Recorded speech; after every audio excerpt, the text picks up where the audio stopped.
Okay, so good morning. I am very happy to be here in TIFR. Today I am going to talk about a paper with Shobhadeep Chaudhary and R. Loganagam. Here is the plan of my talk. In the introduction, I will present a brief motivation for the talk and give an outline of our work. We study an effective theory of a quantum Brownian particle that is interacting with a thermal bath via cubic interactions. And this effective theory, as we will see, has a description in terms of nonlinear Langevin equation. However, as I will discuss in the talk, the effective theory, the nonlinear Langevin theory of the particle or the corresponding quantum effective action of the particle is insufficient to compute out of time ordered correlators of the particle. If you want to compute out of time ordered correlators of the particle, you have to really extend the effective theory framework that we do in our work.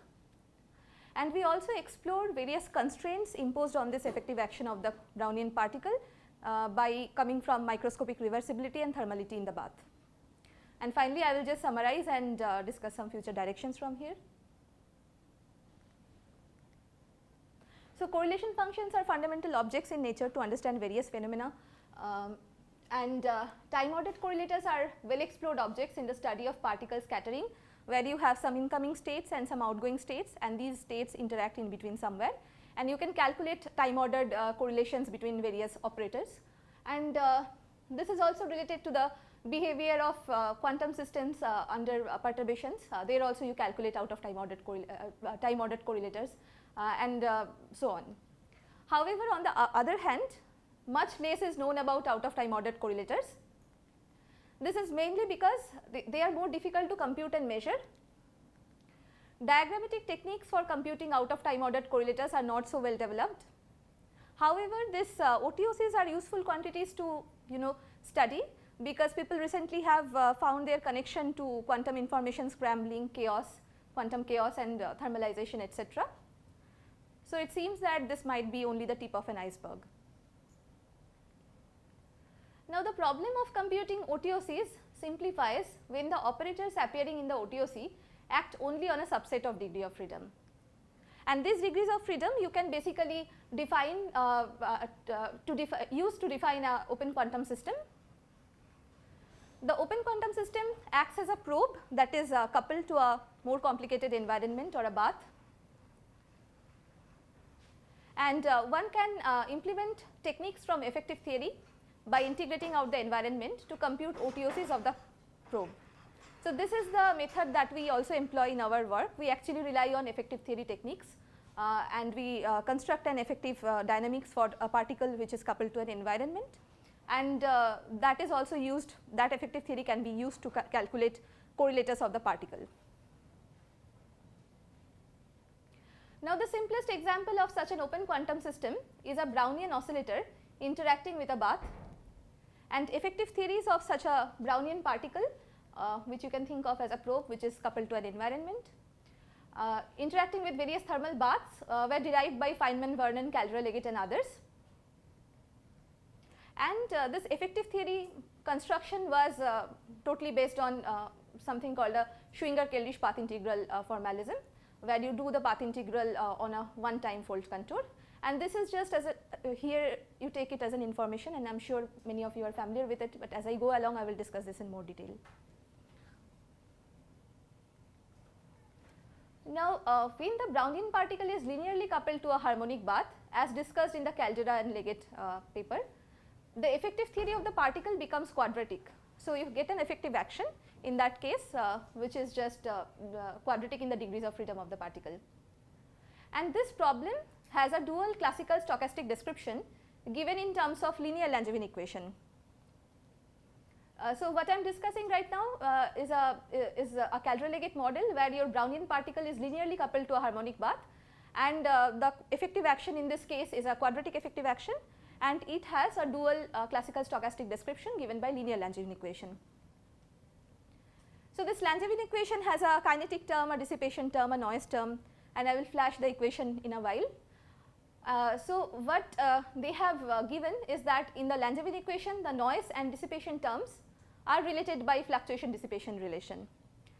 And this is just saying that the noise which is a thermal noise in the bath the source of the noise is the same as that causing dissipation in the bath. So, basically thermal fluctuations are causing noise in the bath, and they are also responsible for giving a dissipative effect to the particle that is coupled to the bath. So, that is how this fluctuation dissipation relation was originally, Einstein had some classical argument about it. Now, interestingly, the path integral in the stochastic problem is related to an underlying quantum path integral. So, this is the kind of duality that we will see in our model as well, that a quantum problem, the path integral there, you can actually relate to a path integral of a stochastic classical stochastic problem. So, in our work, this is known way back. This is known way back, yes. This is Martin CGI rules. Exactly, yeah, DJ, yeah. So, similar kind of techniques we will employ in our work. So, what we do is we consider a perturbation over the Caldera-Leggett model by introducing a weak cubic interaction between the particle, Brownian particle, and the thermal bath. And what we have observed is that this problem also has a dual classical stochastic description, and the stochastic description now involves a nonlinear generalization of the linear Langevin dynamics. I mean, the stochastic description is governed by a nonlinear Langevin equation in this case. But isn't this true for every action coupled to a bath, that you can get a classical stochastic description? I mean, in principle, you can check such a duality whether that exists. In yeah, you can do a Hubbard-Stratnovich. What we are proposing is that in general, at a nonlinear level, people have really not checked the exact duality, like this is a quantum nonlinear effective action, and what is it dual to exactly. So, this is what we have explicitly done some computation about, that given a nonlinear effective action of a Brownian particle, we just exactly relate it to a nonlinear generalization, possible, the best possible nonlinear generalization of a Langevin equation. This is at the saddle point level, yes. You have to take a noise average, but then, yeah. But then, I mean, okay, not for the cubic, but for, let's say, quartic interaction. Yes. People have done it and got like things like, multiplicative noise and so on. We have similar results in this case. 80s people have. Yeah, but as far as we know of the references, no such concrete calculations were done. As I go along in the slides, you can see that. For 5.4 there are concrete calculations with quartic interactions where people have gone and done the. Okay. Okay, anyway. You can show me the references, but probably yeah. Actually, we have also generalized after this cubic calculation a quartic case, but as I go along, I can just show you what is my example and where we are computing. So it's probably the case that the kind of correlation functions you're computing are different from. Those out of time ordered correlators actually don't enter the Langevin equation. The Langevin equation is a. You get your Langevin problem. Yeah. Right. And then your ultimate interest is in computing out of time ordered Right. correlators. Right. So those are probably not the kind of correlation functions that. Yeah, but the kind of generalization. No, but I'm just talking about the duality. Yeah, duality. Yeah, sure. In the duality level, we don't anyway have this OTOCs effect coming from that. But, yeah. But that's just the first part of your. That's just the first part, but there are more what we do in this problem as a. Yeah. I must say that I'm a newcomer in this field and I'm not aware of everything, but it will be nice if you can show me the references and. Okay, so I will just flash that we have considered this perturbation over the Caldera-Leggett model by introducing weak cubic interaction, and this problem has a dual classical stochastic description in terms of nonlinear Langevin equation, and in this case we find a generalization of fluctuation-dissipation relations in this dynamics. So here is the outline of our work. We construct an effective theory of a Brownian particle that has a weak cubic coupling with a bath, and the effective theory is described by a nonlinear Langevin equation, as I mentioned. Now, apart from this nonlinear Langevin couplings, we have to introduce new OTO couplings, out of time ordered couplings, in the effective theory to be able to compute OTOCs of the particle. So, this nonlinear Langevin dynamics is very interesting, it has various features, but then it is not enough to capture OTO effects in the effective theory of the particle. So what do you mean by OTO coupling? Yeah, so let's say you have an effective theory and you want to compute out of time ordered correlators of the particle with respect to this effective theory. Then you can see that the out of time ordered correlators you cannot just calculate from the effective theory which is dual to nonlinear Langevin equation. You have to incorporate, you have to incorporate extra terms in front of which you will have some effective couplings in the theory. Those are the OTO terms I am talking about. Those are the terms that will contribute to OTOCs of the particle, not the Langevin things. You have ways of fixing these couplings, or you just Yeah, that I will discuss. So basically, what we will also discuss from microscopic theory and from at the level of just 1 pi effective action. Those are there in my slides. Now, if the bath has microscopic time reversal invariance and thermality, then it imposes constraints on the effective action of the particle. So in the effective action, some of the couplings get related to each other, and we have explored those relations, and these relations actually constraint relations between effective couplings in the effective action of the particle give rise to generalizations of FDR. So I will start with reviewing the Caldera-Leggett model. So in this model, a quantum Brownian particle is linearly coupled to a harmonic bath. So basically Q is the degree of freedom of the Brownian particle. This is the bare mass of the Brownian particle. This is the bare frequency of the Brownian particle. And then xi's are degrees of freedom of the bath, mu i's are the frequencies of the oscillators, bath oscillators. And then you have this kind of a bilinear coupling between Q and xs. So this was the model. And then when the frequencies of bath oscillators are densely distributed, what you can do is you can just convert this sum to an integral, and you can define a bath operator curly O, which is just given by this expression. So basically from this discrete to continuous thing you have to go to describe successfully a Brownian motion. So the operator O that acts on the Hilbert space of the bath and couples to Q is the bath operator. And as you can see in this theory, this is a perfectly quadratic theory. So you can exactly integrate out the degrees of freedom x and construct the effective action for the Brownian particle in terms of Q. So the effective action will be quadratic in Q. So you just integrate out the x degrees of freedom exactly in this theory, and you write down a quadratic effective action for the Brownian particle. What? Mu i's can be, mu i's are in general frequencies for the Brownian oscillators. So it varies from 0 to infinity, but as we will see that we can put a upper cutoff to regularize things and so on. I guess the question that what he is trying to ask is, once you convert it into a density of states, what is the density of state need to go to 0 as mu goes to 0, like g of mu need to go to as mu goes to 0, it will vary as something proportional to mu. So you can just say exactly at 0 limit it goes to 0, but in the small mu limit it goes as mu. Well, I was thinking if it goes to 0, then maybe the effective action will be non-local in time. We will see what are the constraints, like we have chosen, of course, like if in general if you just we have a choice for the bath, how the bath oscillators are distributed and so on. In general, if you choose arbitrary distribution, then the effective action will be non-local in time. But then we have a proposal for a model, a class of models for the thermal bath, where actually the distribution function is chosen in such a way that you can get a local in time effective action for the particle.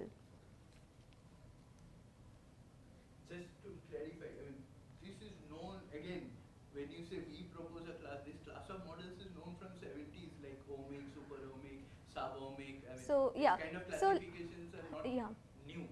So let me tell you, in the Caldera-Leggett model they have some distribution, ohmic distribution, and they find this fall of the bath correlators and write down local effective action for that. In our case, the distribution that we choose is a generalization of the Caldera-Leggett kind of distribution. I mean, I am not aware of any literature where those kind of joint distributions are. I can give okay, fine. Reviews of modern physics articles, people have thought about this problem donkey's years, and the classical problem, No, for example, if you take mu to the power alpha, and then if alpha of course. Than 1, you get into some regime alpha. Sure, but we have, I think we have more than that.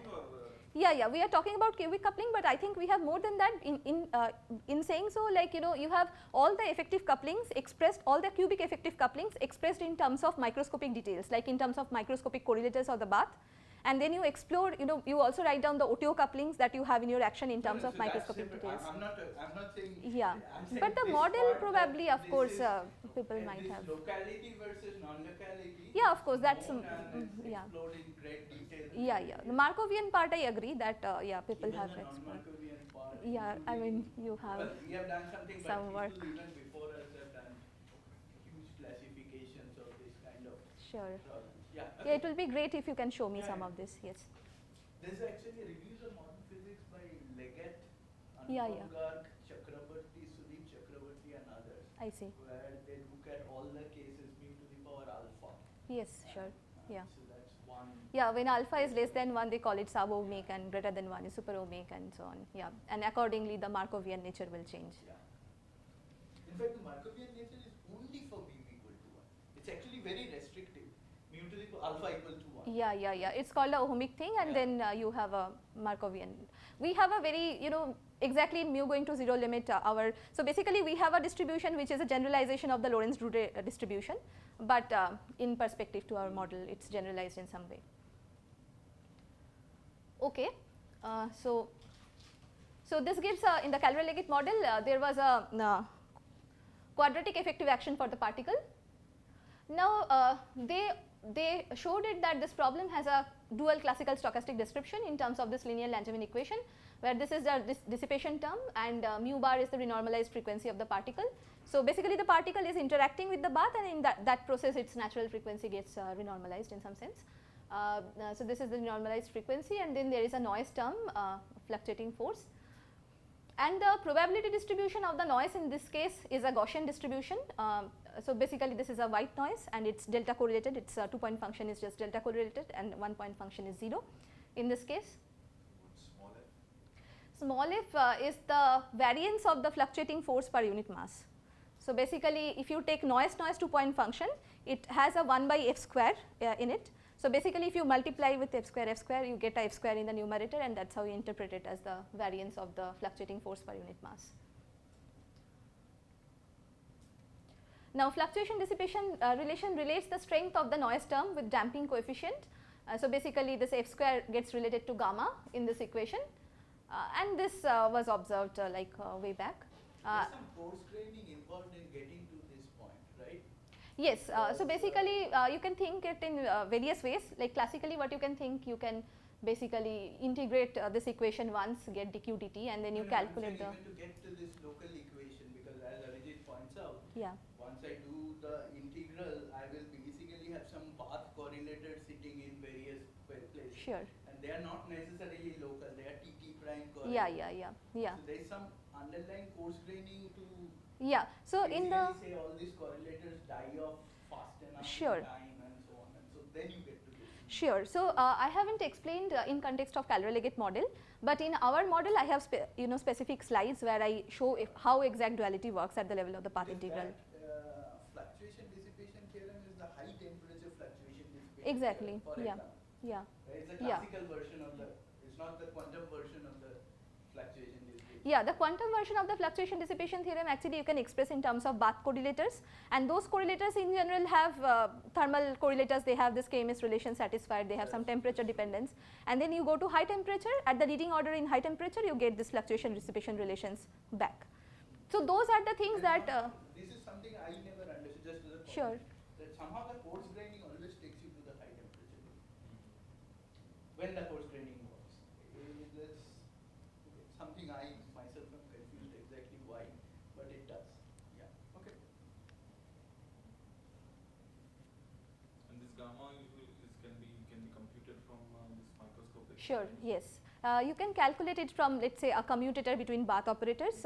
You can express them in frequency domain as well in terms of spectral functions, and then this people already knew from many years ago. What we have done is we have extended that to cubic couplings as well, how the microscopic details are entering in the effective couplings at the cubic level. So let me now introduce you to what we have done. So basically what we have observed is that when the particle in the Calvert-Leggett model was linearly coupled to the bath, the dynamics is exactly solvable. Now if the particle bath coupling is non-linear in the bath oscillators, we get a non-linear Langevin equation. So let us consider a perturbation on the Calvert-Leggett model. So what we do is you had this x set of oscillators in the Calvert-Leggett model, you split those oscillators in terms of two sets x and y. So split the oscillators into two sets, and then turn on small cubic interactions of the form q xi yj. So you have the bilinear couplings of the Calvert-Leggett model for x and y, but on top of that you turn on another cubic interaction which is of this form q xi yj. So, here is the model that we work with. This is the microscopic theory. So, you have the free part of the particle, you have all of this free Lagrangian for coming from x and y oscillators, and then you have this interaction term where you have this bilinear pieces from calrelagate, and this cubic interaction of the form. So, this is the interesting piece as Rajdeep is also emphasizing time and again. So, this is the piece that gives rise to all the non-linearity in your dynamics, like non-linear dissipation, fluctuation, everything in your effective dynamics, and that we will map to some dual classical stochastic description giving rise to a non-linear Langevin equation. Is there a reason there is no XX or YY? Yes, sure. So, let me just tell you that if you keep, let us say, x square or y square kind of couplings, finally we want to work with a local effective action. So, we want to basically impose this Markov approximation and so on. But if you have a x square operator, you do a mode decomposition, x square has some constant pieces coming, right, like you write in terms of A daggers. So, x square has some constant piece which will not go to 0 as you go higher in time. Like if you go to large time, those are constant pieces which will decay in the Bath correlators. So, basically if you want to work with a Markovian limit, then you better choose some operators which actually, whose correlators actually go to 0, very small values at some time. I mean it decays sufficiently fast. With x square operator, that's some, I mean you can work at the level of I think non-local action and so on, but we want to consider local action. Because this action, I mean other than if you remove your oscillator and replace it by some whatever fermionic degree of freedom, this is exactly the thing that you get in the electron phonon problem. Yes, because sure. there you don't have the linear coupling because you have fermion coupling to a boson, you cannot have a linear coupling. Sure. But you can have a quadratic coupling of the fermion to the boson. So in fact your linear term will be gone, you will be left with the gxy term in that case. In that case, Yukawa kind of. No, you don't. You get all of it, and then you would have to deal with that. There, of course, you have electron-electron interactions, which finally saves you. But what she's saying, if you had just one electron talking to this, sure, you would get very ringing modes essentially, the kind of long-range correlations in time which he wants to avoid. Yeah. So, in this case the Bath operator that we have that Q couples linearly to the Bath operator is this full operator. But the constant piece, can you not somehow go to a different coordinate to take that into account? It's just a constant piece.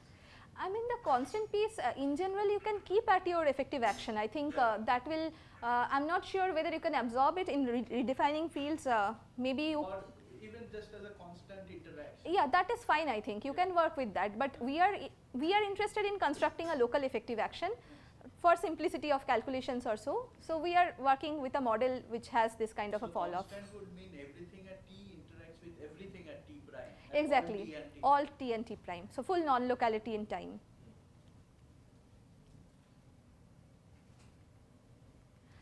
So, in the calrelagate model, the connected parts of all Bath correlators higher than 2-point correlator are 0. These connected parts are called cumulants. As you can see, because you just had q times x. So, if you go to higher in the effective action, you will have connected pieces only coming from 2-point functions. So, all the higher point functions are disconnected basically. So, that is why in the calrelagate model, all Bath correlators higher than 2-point correlator are 0, and since the Bath correlators actually imprint themselves on the effective action of the particle, that is why the effective action of the particle in this case is quadratic in the calrelagate model. But in the QXY model, all the higher point cumulants of O are non-zero because of this XY term. I mean you can have XY, XY kind of coupling, 3-point functions, or you can have higher point functions which are all connected kind of contributions in the effective theory. So, basically X is the Bath degree of freedom? Yeah, X and Y are the Bath degrees of freedom and small q is the probe particle degree of freedom. And since you have this XY kind of coupling, and if you calculate Bath correlators, higher point correlators, you can have x at T1, y at T2, xy at T3, let us say. This will give you a connected kind of correlator in the effective theory. So, basically not only just quadratic, but higher point functions coming from the Bath operators are Bath action is still quadratic in x and y, right? As far as no, in the effective action of the particle I am saying. So, you will integrate out the degrees of freedom of the Bath and you will write an effective action for the particle. So, what you can do is, let me just go back here. So, what you can do is you can basically, there will be some in the path integral. Square term which will have x, y, x, y. Yeah, so sure. So you will write a path integral. Okay, let me just write it here. You will have some path integral which is dqi, and then you will have dxi's and dyi's, and there will be some e power is, where s I mean the full L. So there what you can do is you can bring down this piece from the exponential, treating it as a perturbation, and you can basically write in terms of binomial expansion, right? Like there will be some I power n lambda power. Wait a second. I thought your Lagrangian is still quadratic in Q and quadratic in XY. Sure, yes. Respectively, right? Xi, but when we are trying to integrate out both x and y, then the Bath correlators that enter the effective action of the particle, those correlators of yes, XY, yes, XY. that's what I'm just trying to say. That will still make it quadratic in the Q's because it's some Qi Qj times whatever xi xj. No, in general, no, not really. In general, so basically, if I just write down any place, yes, exactly. So basically the integrate it out exactly. Why do I need to do this? no. So okay, let me tell you why. The x's and y's are constant. It's a quadratic theory. I can do the Gaussian integral. No, Rajdeep, I can explain it to here. So let's say in the action you have a term like this, right? You have these free parts. Okay, let me just call this as AP, LP, which are the free parts, particle and then bath. I mean x, y both. And then you have, let's say in this G's I have a small parameter lambda. Let's say. And O is the Bath operator, which is a function of x and y, and then you have a Q, right? And what you can do now is basically from the, so you have this path integral which I just erased over dq and dx, dy and so on, and then you have e power is. So basically you can bring down this part. Let's say I have this parts intact like L p naught plus L b naught and so on, but you can bring down this part. So that will give you a some. Here is my question. Why do I need to do that? Because that O is still quadratic in x, y. So the whole action is quadratic in x and y. I can integrate it out exactly. I don't need to do the perturbation theory. No, actually you cannot integrate out exactly. I mean your theory won't truncate at quadratic. It has an you can treat it perturbatively and it will have all higher powers of lambda. That's the correct idea, because look at your action just as a function of x and y. Yeah. It's still quadratic. Yeah. So let me just explain this piece, okay, and you will get to see why. No, I understand what you are doing, but I am asking a simple question. I have an action, a Lagrangian L, which is quadratic in x and y, right? Yeah, even but there with that Q term, it's quadratic in x and y, right? Sure. Yes. Okay. That I won't say it's integral can be done exactly. Yeah, but the thing is that once you do the y integral, I mean if you will try to make it a whole square and so on, and you can see that in the x integral. It's a normal mode problem. I will just basically get an exact answer. No, you won't get an exact answer. Because it's see the problem. No, but okay, let me just explain, and if you are not convinced, then I can try to. Okay, so basically, let's say. Okay, so basically what you will have is this kind of a thing, right? There will be a sum over n if you bring this down from the exponential and series expand. No, I understand if you do that. Right? And then. Okay, this kind of a thing. Okay, so let me just tell you. I know what you are saying. So basically from here you can, there is a density matrix insertion at early time and so on. So basically you will get some contour ordered correlator of OI1 to OIN. And sure, now this piece you can bring it back to the exponential and you can write as some e to the power IWN, right, where this let us say W, I just call it W, where W is some lambda W1 plus lambda square W2 and so on. So in the exponential you only have form of 2-point function, but when you bring the in the exponential you have this Bidisha, this. You're not listening to me. I'm saying once I have that Lagrangian and I have to do the dx dy, it's a Gaussian integral over x and y. Q is some number at present because I'm not, okay. So then when I do that Gaussian integral. So forget about the model for the moment. Just take this to be a OI. O is a function of x and y, okay? No, as long as O is quadratic function of x and y, I can do it much better than if you gave me xi, yj. No, but while performing the integral, you will see that there are it's very complicated. I mean, if you want to. You have made it complicated. It's a Gaussian integral. I can do the Gaussian integral exactly, right? And once I do the Gaussian. But what I would say that, you know, you can do this y integral first and then try to make the x integral as a whole square, and you will see that it's not like, you know, very easy to do. So we are just saying that you take a OI, which is a function of q go to xy and x go to q, y go to q. Yeah, but so that would give you a cubic term, no? how? So basically the diagrams No, are like this. q going to xy, so x going to q, y going to q. Okay. So that's a connected graph with cubic q. Yeah. So basically let's say I have a 3-point function of this form. Evaluated in a quadratic action, there are no connected terms. That's correlated. There is no connected correlator there. No, but this is a connected correlator. You have external legs, let's say you have some q and q, and you have qxy coupling here, and then qx and qy coupling here. So this is a connected diagram, 3-point function. This will be all because your xy propagators are in a Gaussian theory. This will all be products in the end. Sure, but at the end you got a the effective action of q, you got a cube. Yeah. Cube of q. I mean, you have these terms, like there are other 5 terms where you can just interchange these propagators. You can do various things here, and then if we are just focusing in the cubic effective action, like the cubic effective action of q, and then there are 3-point function contributions from such diagrams. We are not talking about arbitrarily higher order in perturbation theory. We can go to quartic order and so on, but till cubic order these are the possible diagrams, connected diagrams that you have. Do you get more? Do you get more than Yeah, you can get more than q. cubic? More than cubic, yeah, you can get various diagrams, like let's say if I have just qxy, forget about the other pieces, just the qxy pieces, then I can have diagrams like this, right, where I have some x, y, x, x, various, I mean you have diagrams, and then Is it clear that you won't get like pieces like this just by expanding the effective action in terms of the cubes? if you write down the effective action of q, then you have contributions from cubic, quartic, higher point functions as well. Because it's quadratic. Yeah, but the kind of physics that we want to study, 2 steps of physics. One is nonlinear generalization of Langevin equation.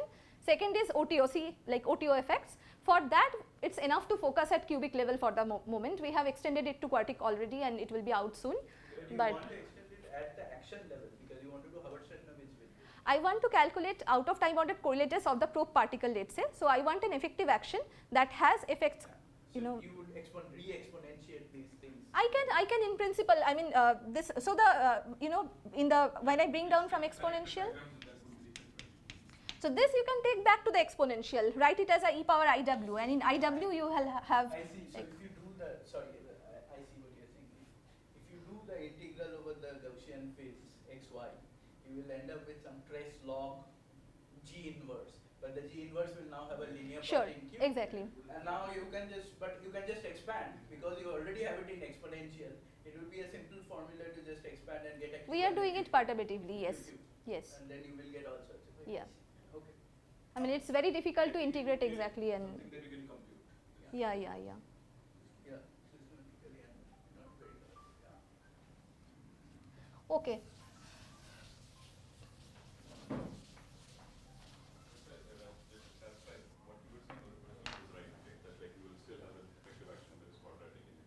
No, it's not because so once you quadratic and linear piece. but no, so when you integrate the x and y, you get a determinant which you can write a d to the power trace log propagator inverse, whatever you want to call G inverse. But the propagator inverse now has a term which is proportional to q. Because see that quadratic thing has a coefficient which is proportional to q. So it will be d inverse or whatever q log. But then if you want to expand what she is doing, which is basically expanding it order by order in q, you just expand the trace log. And order by order you will get some complicated correlators of x and y, which is what you can Yeah, I think that's correct, because if you want to do it exactly, we tried it at the initial stages of the project, but it was like becoming horrendous, and then we just thought that we can do it perturbatively. I see, you will not get quadratic in q, you will get all powers. Okay, so that's the model, and then in the Calderon-Leggett model, you know, higher than 2-point correlators were 0, but the effective theory was quadratic. But in our model, since all these higher point cumulants of O can contribute to the effective action of the particle, so and we can construct the effective action order by order in perturbation theory, let's say in lambda. And we have considered up to cubic terms in the effective action of the particle. So, till q cube kind of terms, where in the effective couplings this bath correlators really enter. Now, let us talk about the initial state of the combined system. So far I have just talked about the dynamics. So, the initial state in our case we just take it initially the bath and the probe are unentangled. So, the density matrices do factorize and the bath in our case is a thermal bath. So, basically this is the density matrix written in terms of partition function and this kind of a form. And then you turn on interaction. What just is your rho probe is some arbitrary, let us say some mixed state or some state, we do not. You can't do arbitrary mixed states within Keldish. No, we have a generalized, we have two-fold contours and so on. We are just saying at the moment. You can't do arbitrary rho. But like rho in our case. Element of rho Yeah. between coherent states. How Sure. will you treat that? Yeah. So, for now our rho probe is some initial density matrix for the probe. Which we later on we just let it evolve and when the effective theory paradigm is valid we just say that okay it has reached to some ground state or something, so that so you are assuming your effective theory occurs in a steady state which is independent of your initial state. Yeah, because our effective theory is in a Markovian limit, so information in about this initial state should be in principle gone. So non-linear Markovian things, okay, fine. Yeah, but we are keeping up to q dot like one derivative in time and that till that point. So essentially everything would be independent of rho probe of T naught. That's your assumption, that's because you will do some steady state calculations. Yeah, as we go as I go along you will be able to see what is them. But this is the initial condition. The transient calculation. I mean what we do is essentially we have an effective theory which is a OTO effective theory till cubic order in this problem and you can calculate various things from there. But I must say that. Here's my point. If I give an arbitrary rho probe, it's not a Gaussian theory.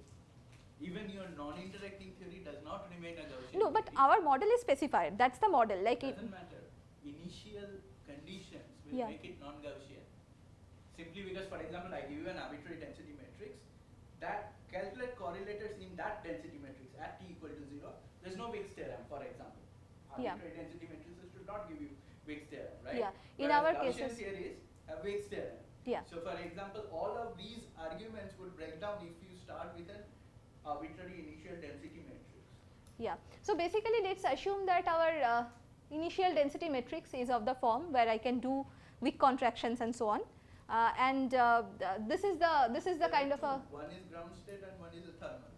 There are no others where you can do a Wick contraction exactly. But in an interacting, I think there is some generalization of Wick's theorem that you can do even in case of an interacting state. Interacting state? I mean it's not a ground state or let's say a mixed state like a thermal state or something, but in general. As I said, if it's a thermal state of some Hamiltonian, yes. Yeah. But if it is not, then no. Yeah, in our case as far as I understand this rho probe, there is no constraint about this rho probe. Maybe I should discuss with you more on this. In your case what will happen is you will in the end assume that rho probe does not matter. Rho probe does not matter, that's what I am saying. But Yeah. you are explicitly throwing that out and then doing this. So Yeah, steady our state effective calculation. In which case it doesn't matter. Yeah. Okay. So this rho probe that we have in the effective theory paradigm, because it's local in time now, I have done a Markovian approximation. So the bath has no memory about the particle and so on. So the initial state of the particle won't matter in the effective theory. In the steady state. Yeah. Okay. Not for the transient approach. It must Yeah, go yeah, from yeah. where it Yeah. started from. Yeah. Yeah. in the But you steady know what, state- like we are not commenting about the thermalization of particle in any way. Like our bath is a thermal bath and we say that the bath correlators decay when I write down this effective action which is local in time, but we are not saying how the particle, whether the particle thermalizes with the bath. I mean we are not working in that regime, we do not know what is the final state of the particle. We are just proposing an effective theory which is valid after this Markovian time scale set by the bath frequency. Which means this has gone away. This has gone away. Okay. Did I miss a slide on the effective theory? Actually, so you have seen this point till this point that in the effective theory we just keep till cubic terms in the effective action of the particle. So And- my only reason for saying this is that people write down effective actions. Yeah. There are additional terms coming from initial conditions in effective Yeah. actions. If you Yeah, are yeah. doing it So carefully. those are So- some, I think those are some open ends of our project as well. when you say you are doing an effective action, so I'm wondering whether you are the boundary terms and so on. Yeah, I think so. Maybe towards the end, if I have time, I can just talk about those problems. But for now, this is the kind of effective action we are up to, and the initial state is just a unentangled state between the probe and the bath, and the bath is in a thermal state. Why does it matter that you take an unentangled state? You don't have to take an unentangled state. Like we are for calculational simplicity, because we want to integrate out the bath. If I can factorize the density matrix at initial time, I can just do it easily. That's why I am taking this kind of a state. And then at time t naught, you turn on the interaction between the particle and the bath. And this is the specification of the bath. So these are the distribution functions for the couplings. So basically, I take the distribution of frequency distributions of this couplings in such a way that the bath becomes Markovian. So that the bath time scale is smaller compared to any other time scales that enter in the evolution of the particle. So basically, so here is the capital omega, which is a UV cutoff at the bath frequencies. So there is a time scale corresponding to this, which is omega inverse, and we are looking for a bath where this time scale, bath time scale, it is much smaller compared to any other time scale in the particle's evolution. So the particle has a time scale which is gamma inverse or mu naught inverse or something like inverse damping or inverse frequency. All of those time scales have to be larger than the bath time scale. So in this limit, what will happen is that by the time the effective theory, like at a time when we are looking at the effective theory, all the bath correlators have decayed. So this is the decay time scale of the bath correlators. So all the bath correlators have decayed, and the effective theory becomes perfectly local in time. And we want to construct an effective theory which is of that form, local in time, and that's why we are choosing distribution functions like this. So if you choose your various distributions, I mean these are the quadratic couplings, and then you have a cubic coupling, and this gamma x is really the contribution of x oscillators in the damping constant of the particle, and also gamma y is the contribution from the y oscillators, and then you have a joint distribution, and so these kind of distributions were used in the Caldera-Leggett model just in the case of where you just have quadratic coupling. So in the cubic case, we have just taken a generalization, and also in the quadratic case where you have contributions coming from both x and y oscillators, we generalize this distribution functions like this, and we actually have calculated all the bath correlators with respect to this distribution functions, and they actually falls off, decays exponentially. It decays exponentially fast in time. So actually you can write down in your effective action all of these bath correlators will enter, and at a time scale larger than this omega inverse, all the bath correlators will decay, and you can write down a local effective action of the particle. So omega microscopically is some lower cutoff for the the upper cutoff, the upper UV cutoff for the bath modes, and so you just want to regulate various quantities like various integrals, and so that's why you put a kind of a regulator in terms of omega. That's There's another scale that usually comes into your picture. Temperature scale. No, which is epsilon square over omega p. See, omega p can be very large. Yeah. But then epsilon is, I'm assuming, some bath coupling, whatever, system bath coupling. Then the second scale that comes into picture is epsilon square over omega p. Okay, so in the next slide I have some hierarchy of scales. Okay, so we have calculated the bath correlators which decay exponentially fast, and we work in a high temperature limit. So beta is the inverse temperature. So beta omega has to be much less than 1. So temperature is the largest scale in the theory, and after that this omega, capital omega frequency is the second largest, and then all the probe frequency. I don't understand. If I have a scale of temperature, yeah, and if I have a bath scale which is lower than temperature, yeah, then there are energy modes which cannot be absorbed in the bath. In what sense is that a bath? Okay. I would normally think that the bath cutoff scale would be the largest scale in your problem, because if you are at a temperature T, yeah, you need to be able to absorb that kind of energy into your bath, right? But by doing this, saying that omega is much less than T. Yeah. So bath, there are frequencies. So the kind of effect that you were saying, those should renormalize the. No, this would give you very problematic things, and in a standard bath calculation. Shouldn't omega be the lower side cutoff for this No, the upper side cutoff I am taking that it. Is your So that let me. should die fast. Yeah. So let me just. Frequency is lower will then Okay, so let me just look at this distribution function. So if I let's say go to some if I just so basically I have you know, in general I can have a mu I can bring down this mu the way Calrelagate did. I can bring down a mu here and then it will go as mu x omega square by mu x square plus omega square. Now when you have, you know, very I mean when mu x tends to 0 essentially, omega square will cancel off between numerator denominator, and you see that in the low frequency limit, if I take a mu here, that should go as mu, right. That is the ohmic kind of thing. Now any kind of so these are the natural frequencies of the bath, but what I am saying is that by calculating the bath oscillator modes with respect to this distribution, I have seen that all the bath correlators decay like exponential of minus omega t. No, but if you take a particular mode, let's say a bath, yeah. how does it decay with time? So you have to, what we have calculated, we have integrated over all modes, and we have performed the integration over mu x, and we say that after integrating out, all the bath correlators are actually decaying. This is the slowest decay mode. Wait. Yeah. Your bath modes were just harmonic oscillators. What do you mean by their decay? If you sum them up, those correlators will decay if you have this distribution function. So basically what you will do, in the normal modes nothing is decaying in the bath, right? in the bath nothing is decaying, but then the bath, what we are just trying to say is that basically you have this kind of a correlator. So these are harmonic oscillators, you calculate the, you know, the contractions accordingly, and then what you can do is you can again go to frequency domain or something, and then in these bath operators there are couplings entering, right, like gx, gxy and gxyz, the way it couples to the probe, and I can choose a distribution for these couplings in such a way so that these correlators decay after omega inverse. So in the if you just had linear coupling, this would be just xt1, xt2.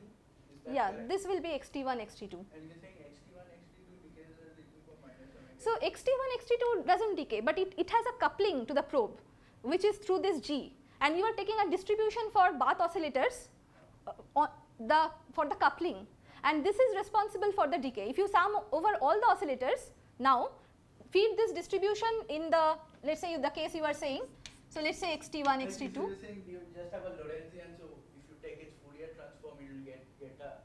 This is the artificial. This is due to the cutoff. Normally This is due to the cutoff, and also you have to sum basically over. if you take a Lorentzian and its Fourier transform, you would get a. You get this kind of a thing, and also you have to sum over all frequencies. If you just look at a particular frequency, it won't decay, but the sum over mu x, it will decay. But here is my question now. So this scale is of course in any real system is actually a fake scale you are doing so that everything is nice and Yes, so on. yes. Shouldn't your temperatures, which are actually real quantities, be much smaller than this high frequency cutoff?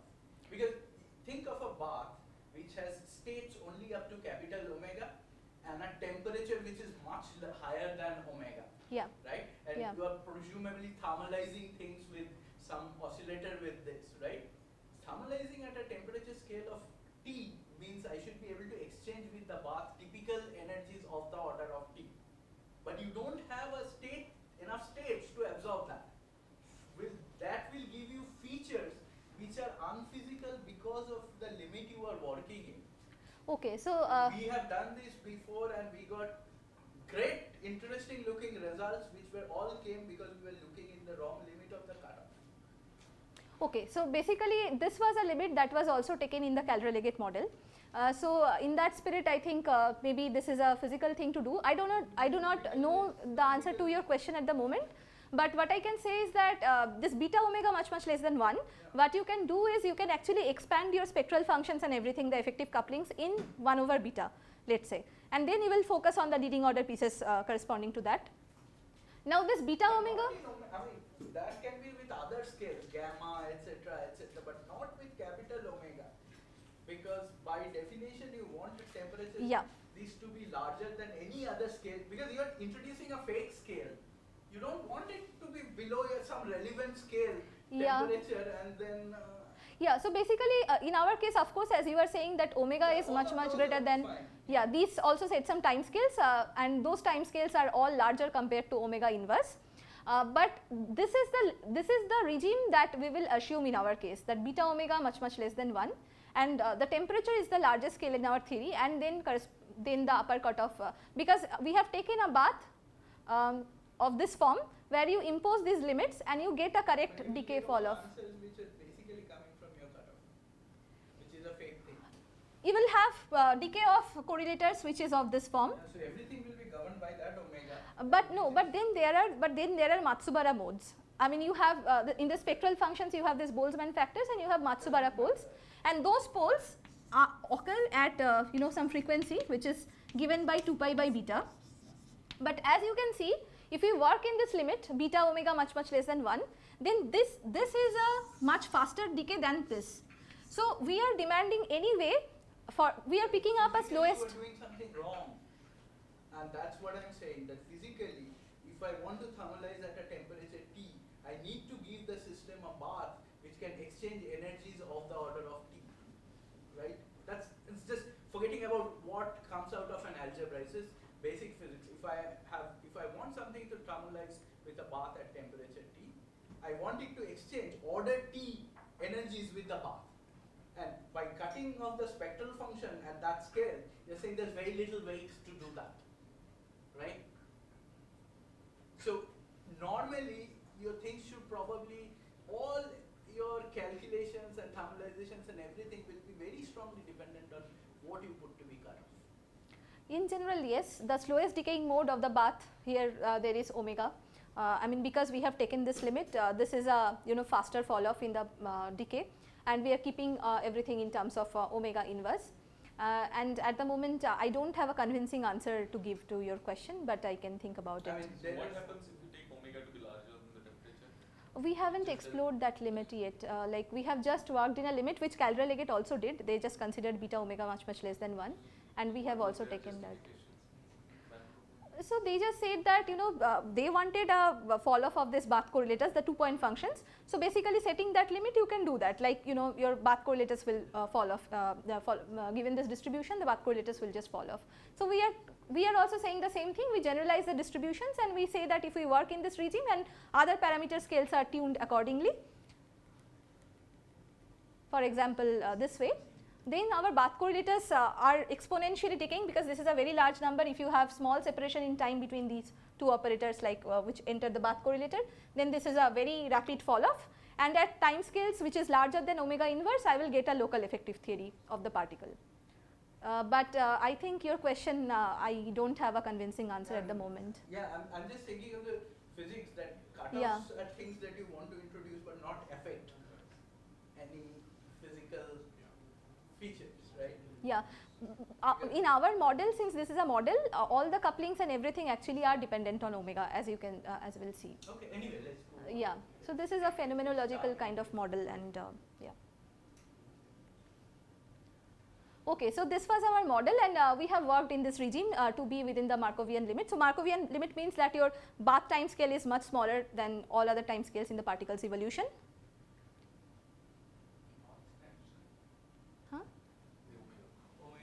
Omega, 1 over omega, yeah. So that has to be, omega inverse has to be smaller than all other time scales in the evolution of the particle. Temperature doesn't enter there. Normally I think of Gaussian ohmic bath or a Markovian thing as a white noise, which basically means up to all omega it has the same noise correlator, right? Essentially it's whatever cutoff you want to put should be way out of this, right? That's normally you think of a spectral function which is flat. Yep. Right? Yep. And in reality you will not have flat, you will have something going down, but you say, okay, this is so far away corresponding to everything. So I think in our model also we are doing that. So basically in temperature is there. But the temperature doesn't enter the evolution of the particle. I mean we are comparing between evolution time scales of the particle and the noise fluctuation correlators. No? Yeah, so basically there is a relation between f square and gamma, and of course in that relation the temperature enters, but once I write down the effective theory of the particle, there I will explicitly see that, I mean of course like temperature enters everywhere in the effective coupling. If the Yeah. temperature doesn't enter, then you Yeah, would not but get yeah, thermalization. of course, yeah, but what we are saying that what we are saying that we don't have a conclusion about whether the particle thermalizes with the bath, and maybe as I go along you can have some more info. Actually, there's some calculations I can probably send you reference where Sure. people take a bandwidth, and then if you take some frequencies which are out of this, you just see oscillations, because it doesn't act as a bath. Here, because Yeah. it's some decaying scale, you will see something, but in Hmm. general you can have it just going oscillating, because you just don't absorb anything at that scale. Anyway, let's okay. I mean, that's So, the yeah. kind of model she also had, right? Because the distribution that was written down was for the couplings. The Yeah. path could have higher modes. Yeah. The couplings cut off. Yeah, exactly. So the coupling has that distribution, but the is what is implemented. yeah. I think that's right. Yeah, thanks. Okay, so for our model, what we have seen is, basically this local effective dynamics of the particle is described by a nonlinear Langevin equation, and the equation looks like this, where you have this linear Langevin equation, and on top of this you have some corrections. So basically, so look at this full equation, there is a single noise variable n that enters this equation. The right hand side is the same as in the Calder-Leggett model, so this is called additive noise, where with n you do not have any q multiplied. In the left hand side, this single noise variable has multiple roles to play. So basically, in the left hand side it is a multiplicative noise, because in every term it comes in as a product with q. So this piece is really the correction on top of this damping constant. So this is really a thermal jitter in the damping constant. This is a thermal jitter in the frequency of the Brownian particle. These are some anharmonic pieces which were not there, of course, like none of these were there in the linear Langevin equation. So this is the kind of generalization that we have obtained for our model. If you just integrate out the bath degrees of freedom and you get some effective action, and you just look at the sort of time ordered piece of the effective action, then that is dual to a classical problem which is governed by this equation. What is controlling this expansion? So basically we have kept the first corrections on top of leading order pieces, and Leading order coupling constant. yeah, leading order coupling constants, we just keep first corrections on top of that. And the way we do it is, let me just explain. So for this, the probability distribution of noise has this kind of a probability distribution. So it has a non-Gaussianity coming from this zeta n, and also there is a zeta zi which is like this. So basically neither our I mean this is not a white noise, it has some color coming from this term, and also non-Gaussianity coming from this, and so on. So let me now describe how I am just talking about this duality between the quantum problem and the classical problem.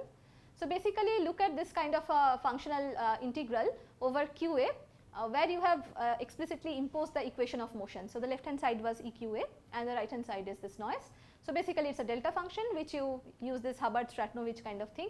You make it a exponential by introducing an auxiliary field QD, and then you can also probability form of the probability that I provided, you can just plug this in and perform the noise integral.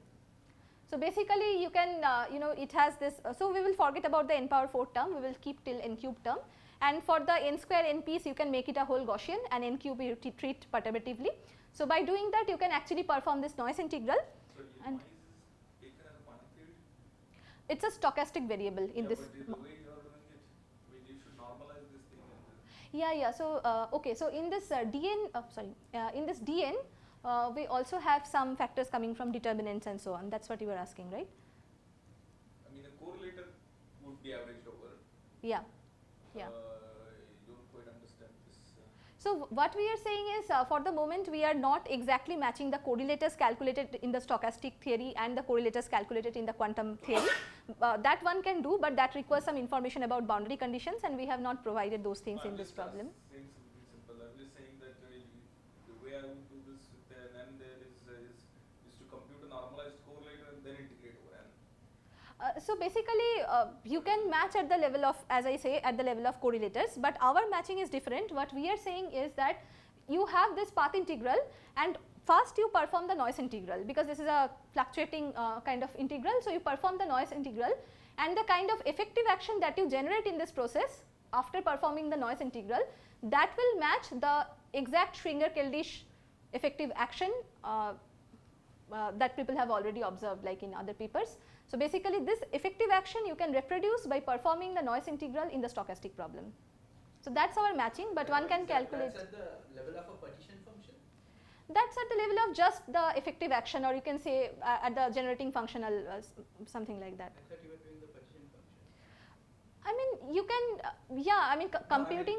You understand that averaging the partition function versus averaging the free energy is a different ball game, and in fact, for example, all sorts of disorder problems, that is what makes life harder, that you cannot look at an average partition function and get correlators. Kind of thing he was trying to say, you either have to get correlators and average. Sure, I agree with this. Energy. Sure, I agree with this. But what is, so what's happening here? This is a, I think this is an open end of our project, where if you want to, give a, insert some operators, want to calculate a correlator of these operators, you have to also specify the boundary conditions, and then you can do a noise integral and match the correlators calculated from the stochastic problem and computed from the quantum problem. But there are subtleties in the inputting the boundary conditions. I mean, even in the quantum theory, we do not know what are the boundary conditions that actually enter the quantum theory. So, that is a altogether, I would say, a open project, or some, like we are also trying to think about it. But in this project, we are not doing matching of the correlators in the, this stochastic problem and the quantum problem. We are just saying that at the level of the path integral, at the level of the effective action, if you do the noise integral, then these two effective actions match. Of course, like the integral has to be done through the free energy, right? Yeah. So, I don't think what you are doing is at the level of the effective action. I think there is one more word that would make it precise, it's at the level of the saddle point. Yeah, at the level of the saddle points. Yeah. Doing it on the sure. function and doing it on the free energy. Because we are not interested Yeah, in yeah. integrating over free. No. Yeah. So, basically, of course, this after this noise average that I have done, this effective action in the stochastic problem, sure, I agree with this. So, after noise integral, the effective action that you have in the, I mean, it's okay, the saddle point, classical saddle point action that you have in the classical theory is the saddle point of the quantum theory. You can think about that, like. So, there is a classical saddle point of the Keldysh action that you can do and calculate correlators at that saddle point. Yeah. They would match with the stochastic. This is not to be lifted to the point. Yeah, but I should, okay, I have one comment. Equation 6 looks No, but I have one comment regarding this. What I haven't told you is that this matching is only at the level of the leading order in the coupling. So, in leading order in lambda, you can say these two are exactly matching. So, this is a 1 pi. This is not a question of leading anywhere. It's matching only at the saddle point level. Yeah, but what I am saying that this is a form of 1 pi effective action. So, its couplings are all renormalized. But what we are proposing is that the classical problem and the quantum problem, the couplings, in the classical problem also this Langevin couplings enter and so on. But these two will match if you just, let us say, consider quadratic couplings up to order lambda square and cubic couplings up to order lambda cube only. That is fine, so, order lambda. Yeah. Even with this action, the Keldysh action you have written down, I can decide, because it's a nonlinear term, I can decide to do a more complicated calculation with this action, more quantum calculation of correlators with this action. And that will never match with that will not match. There are, I agree with that, because I have to do a saddle point calculation with this action, which will match with the classical trajectory calculation that I do. Yeah, that I agree with, yes. Yeah, because also like in the quantum problem you can add some total derivative terms, and the boundary conditions are really not specified. So, in the quantum I can go beyond saddle point and calculate with this action something which some is h-bar corrections. Which is h-bar correction. Yeah, you can do that. They will not match with that's the point I think Abhijit was also trying to mention. Yeah. How is, so when she's doing perturbation theory, then she's moving around the saddle point, right? How is it? How is it controlled? I don't know. Yeah, we haven't explored yet. Because normally then you would like to do an RG and flow, but there are issues with those and so on. But normally if you could do an RG and had a fixed point, then you would be somewhat happier that maybe. Yeah, also like this is a quantum mechanical problem, so you have single degree of freedom of Q. I mean there is no proper RG also that you can like study. Yeah, I mean in this model, yes. Yeah. That's another problem. Yeah. You want to make your system huge number of degrees of freedom, and then it gets messy. Yeah. But yeah. But this is the kind of, okay, you can say it's naive matching, but the effective action actually term by term, the way we have done exactly matches with this Keldysh effective action that these people have. How was this derived by Logan? Yeah, that I have in my later slide. So basically the main principle guiding this is microscopic unitarity. The combined system is has a unitary dynamics, and then once you integrate out the degrees of freedom of the bath, that will impose like some constraints on the effective action as well. Unitarity is a quantum concept, right? Sure. You are mentioning this as classically. So this action is purely classical, and I am just saying that this is a quantum effective action that I have just cited, and in my later slides I will just say how this quantum action is. So this is the form of 1 PI effective action. This is the dissipative action for quantum dynamics. So why is there once I integrate out the bath, why is there unitarity? No. After integrating out, there is no unitarity. It's a dissipative system. Yeah. I am just saying that the microscopic theory, the combined system was unitary. Yeah. What is L3? L3 is so till cubic order.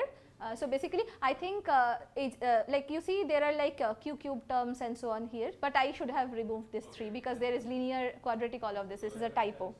Yeah, this till cubic order. A and D are what? Okay, so the definitions of A and D are there in my later slides, but for now, if I just try to write this down. So I will define this q degrees of freedom on the even legs with a minus sign, and with that my QD is just Q1, like these are leg indices, Q1 plus Q2, and QA is just Q1 minus Q2 by 2. So if you have one time fold and this is like your first leg and this is second leg, and second leg I will define with a minus sign here. So Q on the second leg is minus Q2. So that's the definition that I am following.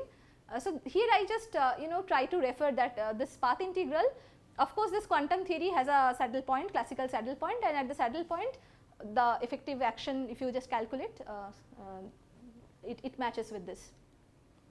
So when you take the saddle point, is it the classical saddle point or is the generic saddle point of the Keldysh theory? Because It's classical saddle points, you somehow set all the quantum fields or this QA to 0 by hand. That does not need to be all the saddle points. It is not all the saddle points, it's the classical saddle point of the theory. Classical saddle point matches with the this thing, yeah. stochastic. In some way this action that I have written is also a 1 PI action, so it's like it's renormalized already, and then you just have tree level tree-level exact thing. But I agree that this is the stochastic theory is the saddle point of this theory.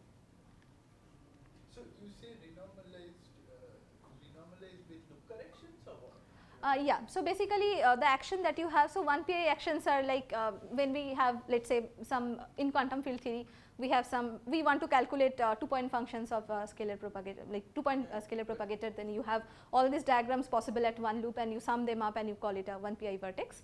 So basically then it's tree level exact, like you have already incorporated all of this loop corrections. One loop corrections essentially. It's for in our case you can just think of this, yeah, one loop corrections, like you have the taken. propagators that go in the loop are all pair propagators or the full propagators? Because So basically, how you resum or something like that. Yeah, so in our case, as you will see, I can discuss all of this, but in our case the way we have written the 1 PI action is like we don't have to really worry about all of this. We have to just impose constraints from microscopic unitarity, and we can write down the form of the 1 PI effective action. And if you want to discuss, but you can't compute those numbers if you don't. which numbers? Those lambda 3 ones, you can write down the form by symmetry. No, we can actually write down the forms of the couplings. If we compare this 1 PI effective action with the microscopic, like you have a microscopic theory, you just integrate out the degrees of freedom of the bath, you construct an effective action after imposing Markovian approximation and so on, and in principle you can compute this correlators of the particle starting from this effective action. And now we will propose in the next slides that you can construct an equivalent 1 PI effective action, from which if you calculate the correlators of the particle, these two pictures, the correlators of the particle should match. All correlators or one particle correlators? No, all correlators. In the Langevin dynamics. I understand how, because you would in one loop you would have some propagators running in the loop. Yeah. So for example, even in RG, standard RG, when we do, it's a question of whether we are using the propagators, bare propagators or not, and so on, those issues come into Yeah, picture. so basically for the moment what I can tell you is that so this correlator matching also has some, you know, I mean some of the, okay, so this is has to do with the fact that Wilsonian effective action versus 1PI effective action, and I must say that the form of the Wilsonian effective action is not known. I mean it has some so called Lindblad valeting terms and so on. We do not know the form of Wilsonian effective action, but what we can do is guiding from the microscopic theory, the effective action has to satisfy some rules, as I will discuss. You can write down the most general form of the effective action. There some effective couplings will enter. These effective couplings you can determine in terms of microscopic correlators of the bath.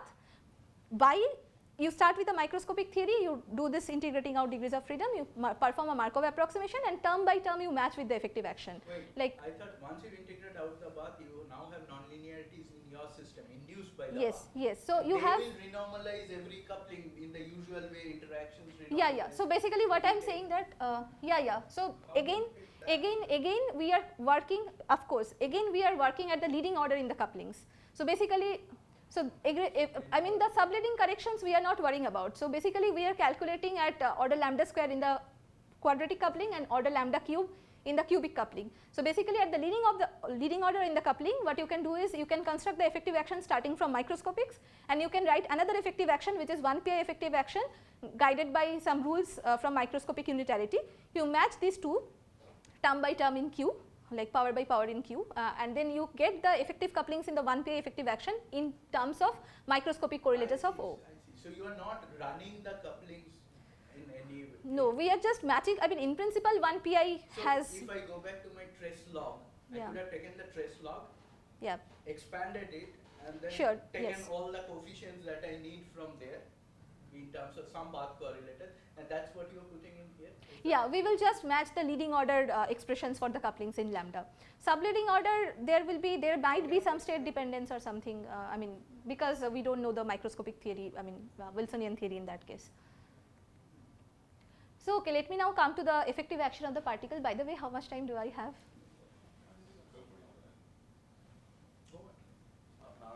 Half an hour, okay, fine then. Sure. Let me talk about the effective action now. So basically the effect, so in the previous slide I just said that okay, this this quantum effective action has a saddle point which matches with the Langevin stochastic path integral action. And now I am just trying to say how this Schwinger-Keldysh effective action is constructed. So basically this Schwinger-Keldysh action is constructed starting from this following path integral. So basically the idea is you have to double the degrees of freedom in this case. So I am just talking about the Langevin parameters, nonlinear Langevin parameters. I am not talking about OTO in this part. So it is enough to have just one time fold contour. I have to double the degrees of freedom because to start with I have a density matrix of the combined system, and let us say it has a bra and a ket piece. So basically and then I am giving you a evolution of the full density matrix by specifying this Lagrangian. The ket part of the density matrix evolves with this piece, and the bra part of the density matrix evolves with this piece, and then you get a time evolved density matrix of the combined system. Now what you can do is you can basically put boundary conditions, identify this bath degrees of freedom at the future turning point, integrate them out, like tracing out the degrees of freedom of the bath, and what you get is a reduced density matrix of the particle at some future time after doing this integrating out the bath degrees of freedom.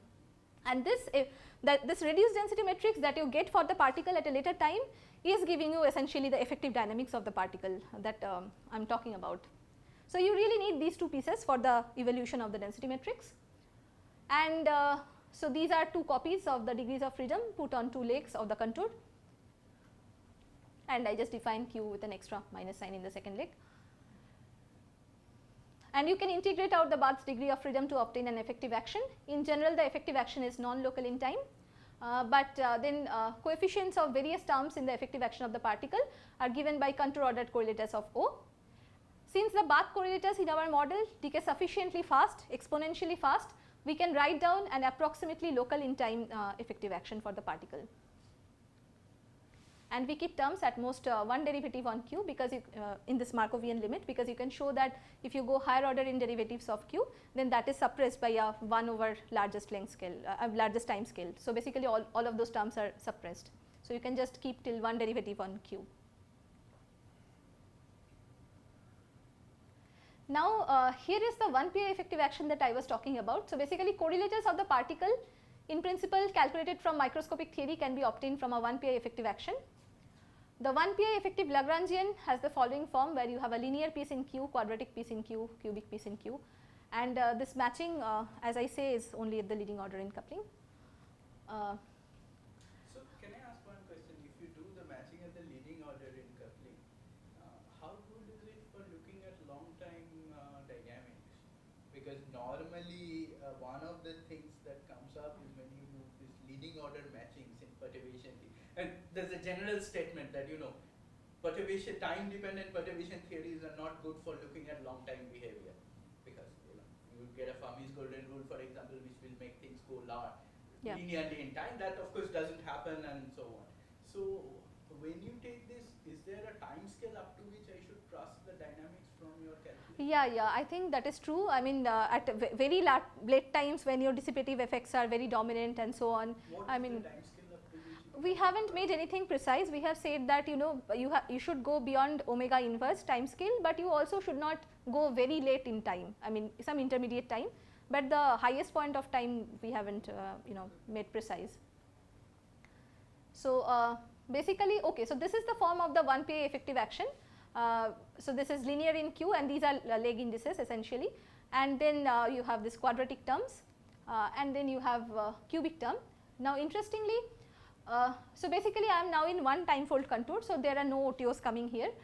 So basically this is just Schwinger-Keldysh, and you have cubic terms of this form, and all the nonlinear couplings actually enter in this theory. So basically if you write in terms of QD and QA, which is defined like this, then you can match that actually the full 1 pi effective action that you get will give you rise the same classical saddle that I was talking about in the stochastic problem.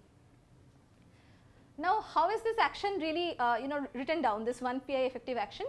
So basically look, if you go back to the full action, like the linear term, quadratic term and the cubic term, you see no QA appears? Yeah. So that's what I'm just going to tell you. So basically if you just what happens is if you just write down this effective action in terms of QD and QA instead of these variables, then what happens is, due to, I have that in my later slide, but due to microscopic unitarity, what happens is there is no term which comes as a power, like let us say QA power n, I mean QA cube or QA dot cube or something like that. I mean there is no single term. Same, as far as I remember, the same thing actually happens but with QD. No, but here we have this minus sign, like this. Okay, so what I am thinking. Okay. Yeah, it's the same as what you were thinking, yeah. So there is no QA appearing alone with some power in the effective action, because if you have that, then what happens is correlators of difference operators becomes external legs. If you have difference operators, then those correlators can contract with QA. QD 2-point function is non-zero when A degree of freedom has put in a future time compared to D. Then difference correlators will become non-zero, but that is not correct, because if you have difference correlators, look at the definition, I mean it has a minus sign.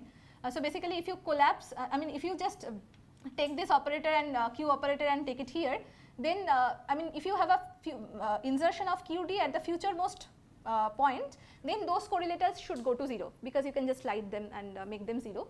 But if you have some terms in the action which only depends on QA, then this is violated. So you are not allowed to put only QA dependent terms or its derivative dependent terms in the action. So this is crucial to make sure that under identification of degrees of freedom on two legs, the effective action vanishes. Okay, so here are the rules. So more generally, this Schwinger-Keldysh 1 pi effective action has to satisfy certain conditions, and these people actually originally wrote down, and then these guys generalized it to OTOs. I mean if you have two time folds, what are the rules and so on. But essentially these are consequences of unitary dynamics of the combined system, particle plus bath and hermiticity of Q. So basically 1 pi effective action is independent of Q tilde. If you identify degrees of freedom on the first leg and the second leg, and you just call it to be Q tilde, then the effective action, as we have already argued, should go to 0, and it should become independent of the corresponding degree of freedom. So that is first condition.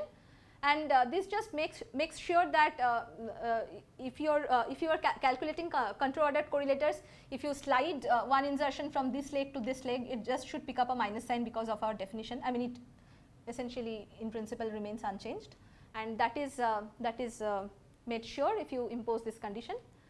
And the second condition is the reality condition, and it is also if you have, like, the correlators of Hermitian operators. Let us say if you have O1, O2, O3, and if you take a star of it, for Hermitian operators you should get just this, right.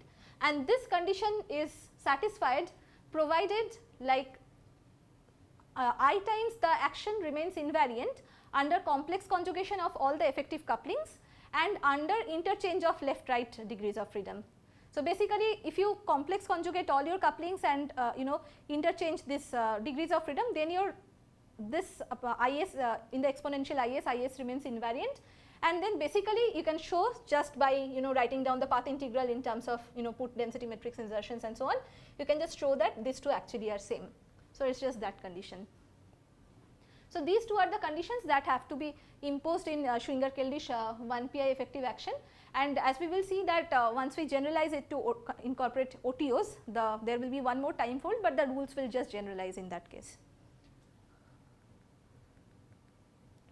Now, correlators of the particle can be calculated from 1 pi effective action as well as from the microscopic action, and comparing these two we obtain expressions for the Schwinger-Keldysh effective couplings. So, this is with the twist that you only match at the leading order.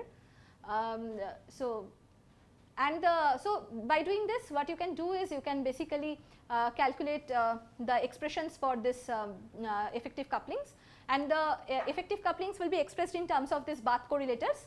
And alternatively you can write it in Fourier space and you introduce the spectral functions rho, and you express all of those effective couplings in the effective action in terms of the spectral functions of the Bath. So, basically this effective couplings are written in terms of these correlators comparing microscopic theory and 1 pi theory, and then you just express them in a convenient notation in frequency domain.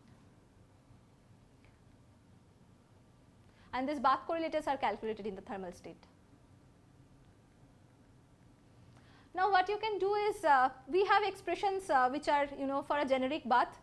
We also have expressions for when the bath is thermal, how the relations the bath correlators essentially obey this KMS relations and so on when the bath is in a thermal state. But here in the table what I have written is really the leading order, you expand in small beta and keep the leading order values of the couplings, and then all the effective couplings can be written like this, where this integrand is written over here for various couplings. These are the spectral functions rho. V thermal square is just kBt times mp, which is the RMS thermal velocity of the particle, and the contour C3 contour is defined like this, that you have this omega 1 which is just below the real line, omega 3 which is just above the real line, and then you fix your omega 2 by energy conservation. So, this is the kind of contour that we have, and these epsilons are coming in this picture because in the original microscopic theory you had this influence phase, and that influence phase there were time integrals, and if you choose a particular ordering in time, which does not really matter, you can choose any ordering in time, but if you choose a particular ordering in time, there will be theta functions coming, time domain theta functions coming in the expressions of the couplings as well, and once you take them to Fourier space, those will give rise to this inside the integral, those will come as some 1 by omega 1 minus I epsilon kind of form, which you can redefine omega and absorb in the contour itself, like that way these epsilons actually enter these expressions. So, this is where you have assumed that the system is exactly time translation invariant and you are just doing a steady state dynamic. Yeah, we have what we have assumed that there are really no poles in omega 2 near the real axis, neither the spectral function has any branch cuts or discontinuities near the real axis. The fact that you are writing the spectral function in omega, yeah, there is not a function of tt sure, prime, sure, but yeah, minus t prime. Yeah, that's like time translation. It in the steady state. Yeah, so our bath is really in a thermal state. So, the thermal state, as you know, like so my problem is with this picture of starting with a bath and then coupling to a bath, and then you are doing some order in whatever the couplings that you have, which presumably cannot give you the long time answers, and then suddenly you are looking at the problem as a steady state problem, right?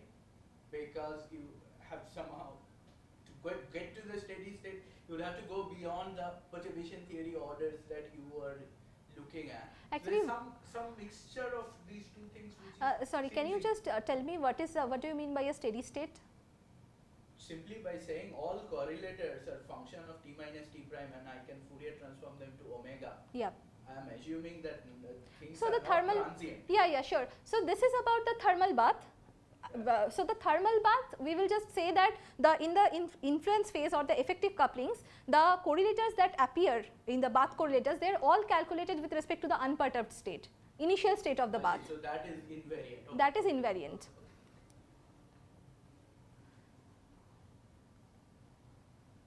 Okay, so these are the forms of the Schwinger-Keldysh couplings or the non-linear Langevin couplings, and you can just put the forms of the spectral functions in our case. You can calculate these couplings and they are all dependent on omega in this case. Okay, so now let me move on to the OTO part. So Schwinger-Keldysh path integral can be used to study lots of interesting phenomena. However, it is not enough to develop an effective theory framework to calculate OTOCs. It has to be generalized to compute OTOCs. More precisely, OTO correlators of the particle are not determined by parameters in the nonlinear Langevin equation, and we need to introduce new OTO parameters that steer the out of time order dynamics of the particle. So basically, for example, if you look at this correlator Qt, Q0, Qt, if you try to just put this in a some Qt here, Q0 here, you see that you can't go back in time, you need one more fold for the evolution of the density matrix and so on, and you put again Qt, Q0, Qt somewhere here. So basically for this kind of a correlator, so it has two future points. So there is a density metric insertion which is at infinite past, and for t greater than 0, you see that this is a future point and this is also a future point. So this kind of correlators you cannot really calculate in one time fold. So basically you need more time folds for computing this Weitmann functions. Two OTO Weitmann functions. So path integral representation of such OTOCs require a generalized contour with two time folds like this, and if you want to compute higher, I mean here there is time ordering violation twice, once it becomes smaller and then larger and then again smaller. So if you want more number of such time ordering violations, you need more folds, and here you just think like generalize the full Schwinger-Keldysh formalism. So instead of doubling the degrees of freedom, now you have to really take 4 copies on the 4 legs that we do. So to start with, again you can think that this is a sort of a generalized density matrix which will evolve like this, though the notion is not made precise anywhere so far. And we again define Qs on even legs with extra minus sign, and the 1 pi effective Lagrangian is of this form. But now interestingly, the cubic piece has 2 contributions. One contribution is the usual Schwinger-Keldysh contribution, but now has support on 4 legs, and the other contribution is totally the 2 OTO contribution, like the out of time ordered contribution. And so this is the Schwinger-Keldysh piece that I have already flashed before. So if you collapse any of the 2 legs, you will get back the previous Schwinger-Keldysh cubic action that I have flashed, and see all the nonlinear Langevin couplings enter here, none of the OTO couplings enter. So but then Schwinger-Keldysh terms can be thought of as this interaction between 2 neighboring folds, 2 neighboring lines? Yeah, you have to identify degrees of freedom between any 2 neighboring lines, and then the action will be given in terms of the rest of the degrees of freedom that you have on the 2 lines, and that is your Schwinger-Keldysh action. And the OTO would be 1 line separated? OTO will be fully supported on the, so the OTO is of this form. So here you see that under any of the collapse, so basically you do not want any OTO terms in your Schwinger-Keldysh terms, right. So what you demand is that under collapse of any 2 legs, the OTO piece should just go to 0, right. So it is written in this form. Yeah, so the OTO terms, basically if you see, it has no support in the Schwinger-Keldysh terms. So basically you collapse any of the 2 legs, either Q1, 2 leg you collapse, or 2, 3 or 3, 4, then the full thing, this is in product with this term. So basically the full thing actually, if you look at the term by term, it just goes to 0 under collapse of any 2 consecutive legs. Any 2 consecutive legs. Okay. So that is why, and then you get back the Schwinger-Keldysh path, the Schwinger-Keldysh action, right. So the Schwinger-Keldysh action has no contribution coming from here in principle. This term just should go to 0 under identification of any 2 successive degrees of freedom on the legs. So you are taking 4 legs, and Schwinger-Keldysh terms are those which survive when I contract any two Yes, consecutive yes, legs. yes. That's my definition. That's my because definition, yeah. That can be effectively a two-leg. Two thing, legs, and that's exactly, what's it. yeah. And whatever goes to 0 when I Is the 2 OTO. but actually is there in the full four-leg theory will be called the OTO. OTO terms. Okay. Yes. And these are the OTO couplings that I have written. There is a some nomenclature that the action of course is has dissipation and so on. So, it is imaginary action, not a real action, the effective action. So, the imaginary terms has coefficient this kappa hat and the real terms has kappa bar, and this gamma means just the derivative terms. I have kept till one derivative, and without a gamma means it is a non-derivative term. So, this is the form of the effective action, and it is guided by the same kind of conditions that you can write down this general form of 1 PI effective action just by demanding these two conditions, collapse conditions, that the effective action becomes independent of q tilde under any of the following identifications, and then there is a reality condition that IS 1 PI should be invariant under complex conjugation of couplings and this left right identification of degrees of freedom. So, basically you identify your degrees of freedom on the legs like this, and then this condition, this kind of a condition in case of OTO correlators have to be satisfied. And so, here is the form of leading order in high temperature limit couplings of the OTO couplings, which is here I mean this is also there in our paper for a generic bath, for a thermal bath, and also at the leading order. So, this is the form, and then you calculate it for the particular spectral function of our model, you get these values. And interestingly, what you observe is that in this model some of the values of the OTO couplings are related to Schwinger-Keldysh couplings. I mean you just look at the values and you see many of the values are same, or by a factor they are same. So, there we question whether there is a symmetry reason behind this. This is what you interpret as generalization of the fluctuation. Also the consequences of time reversal invariance in the system. So, basically consequence, the combined system that we had has microscopic time reversal invariance, because in the bath itself there is microscopic time reversal invariance because it is just harmonic oscillators, and so there exists an antilinear and anti-unitary time reversal operator T under which x goes to x of minus t, y's go to y of minus t, and q also goes to q of minus t because q is also a harmonic oscillator in our case.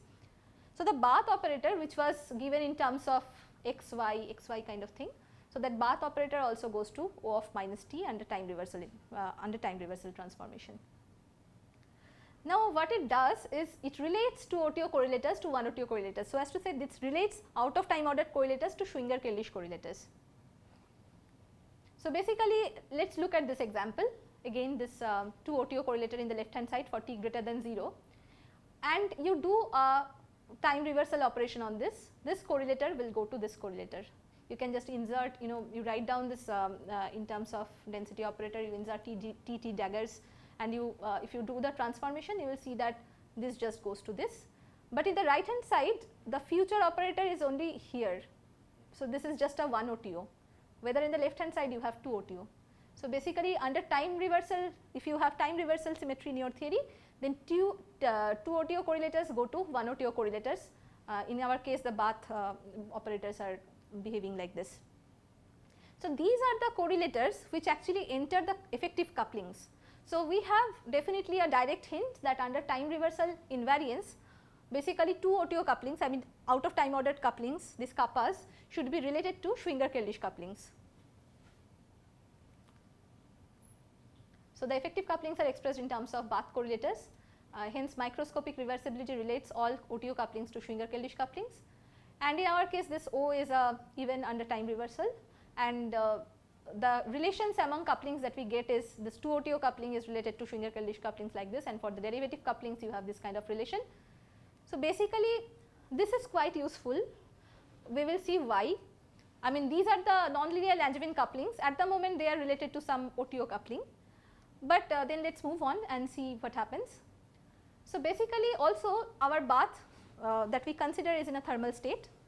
So, the thermal correlators have this KMS relation satisfied, this C means the connected pieces I am just comparing in my case.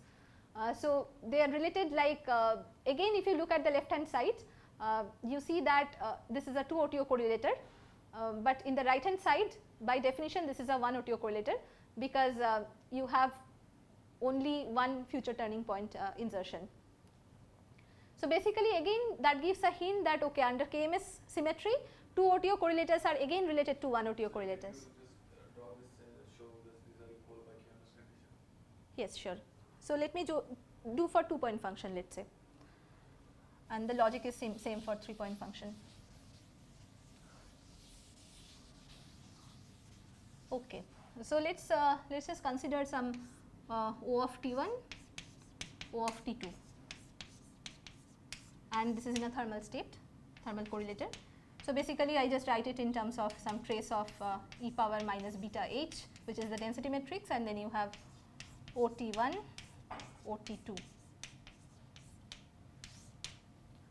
And then okay, so this again what you can do is let me try. Okay, so OT2 and cyclicity, so you take it here, insert some identities. So basically, yeah, so you insert e power minus beta h, e power beta h, and OT2 and e power minus beta h. So basically T2 minus I beta, and this piece, I mean cyclicity, you can just get like that.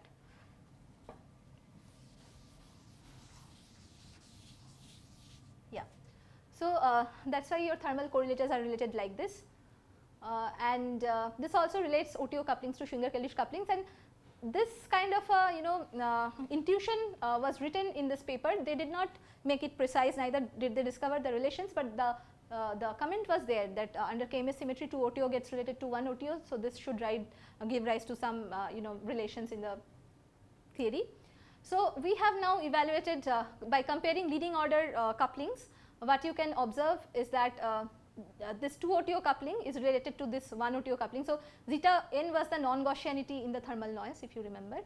So, these two are related, and so the relation is like this, but from time reversal invariance we have shown that these two are exactly same. This 2 OTO is same as this 1 OTO coupling. So, this piece drops out in our case, or any time reversal theory, this piece just drops out. So, basically you have a relation between kappa hat 3 gamma and zeta n. That was some OTO derivative coupling in the cubic effective action. And in the previous slides, if you remember, from time reversal invariance we showed that this is related to the zeta gamma. This is the jitter in the damping constant of the particle, which was a nonlinear Langevin coupling. This was related to OTO with under time reversal. Again we have shown that under KMS and also imposing time reversal, you get a relation between kappa hat 3 gamma and zeta n. So, basically relation is actually known in classical physics. Not going through the OTO, and that connection you mean is this not known. yeah. No, the last equation 20 relating to zeta gamma. Multiplicative noise and adding non-Gaussianity, yeah. That relation is also known just from the pure classical Langevin equation kind of extension of Langevin equation kind of calculations. Of course, your connection with OTOs, OTOs and that's not what people were looking at. Yeah. But there is all these nonlinear Langevin equation calculations where this this relation between thermal, the sure, and the right non-Gaussianity. Kind of, okay, yeah. but it's interesting that you recover all of these going through the yeah. OTOC. Yeah. And so since at least I am not familiar with the relation also, you get some Basel similar particle. this fluctuation dissipation relation. The first one. Yeah. The quadratic also, you have explicitly the forms of these couplings in terms of correlators also, and in our model of course this relation is obeyed, but even at the level of correlators, if you impose thermality in the bath, then the correlators will be related by KMS, and then take the leading order in the KMS, not the full KMS, but leading order in the KMS, then they will be related. And so this is some interesting result, and in fact the way they do it is the other way. They just add these terms. Yeah. Then they ask under what condition will you, with these noises, will you get to thermal equilibrium? And exactly. they come up with something very like similar, this. Yeah. without going through the OTOs argument, and yeah. just in a classical steady state calculation. Can you say again what was zeta n and Zeta n was non-Gaussianity in the noise, and zeta gamma was thermal jitter in the damping constant of the. So, it is the correction on top of small gamma. So, so in that sense, you know, f square was related to gamma, which was a noise, and gamma in the quadratic level. Now we say the first correction of gamma is related to the non-Gaussianity in the noise. So in that sense, it's a generalization of fluctuation dissipation relation. You expect this to be seen, kind of. It's true, because we have done, so we have done computations for quartic order. This relation, I mean the factors change of course, but this relation between zeta n and zeta gamma is still true at the quartic level, and we hope that this is more universal. At that level, without going through this at the classical level, there are arguments saying, can I put in a zeta n and a zeta gamma, and then what kind of relationship thermalisation, see that the final distribution is a Boltzmann distribution. That's the kind of way people ask that question. Which is very different from this way of deriving. But at the end of the day, KMS is what is being imposed there. I mean, well, KMS is invoked in a field theory language. There they just ask for the steady state solution and say, well, when is it Boltzmann? But these are related, I mean, these are not. But I had one question, and this is a question that I think. If the damping has a random piece, right, then in principle, this is zeta is some Gaussian variable, right? In principle, there is some probability of the damping becoming negative. Okay, so gamma comes with a zeta, gamma comes with a correction which is zeta gamma times n. What is n? N was the noise, multiplicative noise. So the correction was for this term gamma plus zeta gamma times n times q dot. This was the in the Langevin equation. But so then n is fluctuating, of course, right? N is fluctuating, yes. So this can drive the whole coefficient negative in some cases and lead to weird problems. And there's a finite probability that the sum of this will be negative. And then you will not have a stable equation. Is that an issue or it is not? Now we know the expressions for zeta gamma, and but for any n can be anywhere. Can be anywhere, yes. Is that an issue in the classical evaluation? I mean, finally we are always taking a noise average or something, and I think those kind of averages should get rid of this kind of phenomena you are describing, but I am not sure, like in all the. That's always, for example, the same question is true for the mass term, right? If I turn the mass term negative, then I have some inverted potential. Sure, no bound state, ground state, and and so on. So in all these, it seems, and I know these terms come, but this is a question I never figured out. In all these, it seems that there is a probability that you will get all sorts of unstable dynamics. But if the final actually, I must say that we haven't solved the nonlinear Langevin equation yet. I mean, for the linear Langevin equation, the solution that you have has some randomness. In the nonlinear level, we are trying to see whether it has a steady state or something. In the linear but you see, if I change gamma to minus gamma, I will not get solutions at all. I agree. Okay, but anyway, this is probably not related to your work. Let's go. So these are the results, and then I will just summarize that we have constructed an effective theory of a Brownian particle coupled to a thermal bath. The Schwinger-Keldysh effective action is dual to a non-linear Langevin equation. The equation has anharmonic couplings, a jitter in the thermal in the damping constant and the frequency, and also there is non-Gaussianity in the noise. And when OTO effects are considered, there are new OTO couplings to consider. And what we have also done is, with respect to this effective theory, we can calculate the probe correlators at the leading order and 3-point functions of probe with respect to this effective action. And this OTO couplings are related to Schwinger-Keldysh couplings under microscopic time reversal invariance as well as KMS relations, and we have derived the generalizations of fluctuation-dissipation relations. And also from the time reversal invariance, the kind of relations that we get are generalizations of this Onsager-Casimir reciprocal relations, like we have some generalization of that actually. And but the interesting thing is that, as Rajdeep is saying, that already known to people at the classical level, that combining time reversal invariance and generalized FDR, non-Gaussianity in noise gets related to thermal jitter in damping. But there it's not known in this way that you are. Simply we have asking, I put in these two terms in a stochastic equation. I look at the steady state. Under what condition will I get a thermal distribution function? That's the level at which people ask. We have a much more rigorous thing. I would say that we have expressed all the couplings with the microscopic theory and then compared, and also the connection via OTO, that if let us say people did not discover this relation, then we have a way to say that see the even to understand the dynamics between couplings of nonlinear Langevin equation, it is useful to go via OTO, like that's not true. That's the only people understand this without going through it. Yeah, but, I mean, that's this is a new connection, and maybe there are more such connections if you go to OTO physics. My only worry in all of this is that when people do this perturbation theory, I mean, this problem of free coupled to paths, I mean, people have, because of various quantum computation, etc. Everywhere you try to do this calculation and so on in various ways. One of the things that is slightly worrying about, I mean, within your calculation it's completely okay, is that this perturbation theory and steady states are often slightly incompatible, in the sense that the answers that you get, if you really do the steady state calculation, the answers that you get are often not consistent with. So you basically need to put some cell consistency somewhere. So the point is that, look, so you stop at lambda square, and then there's a lambda cube term.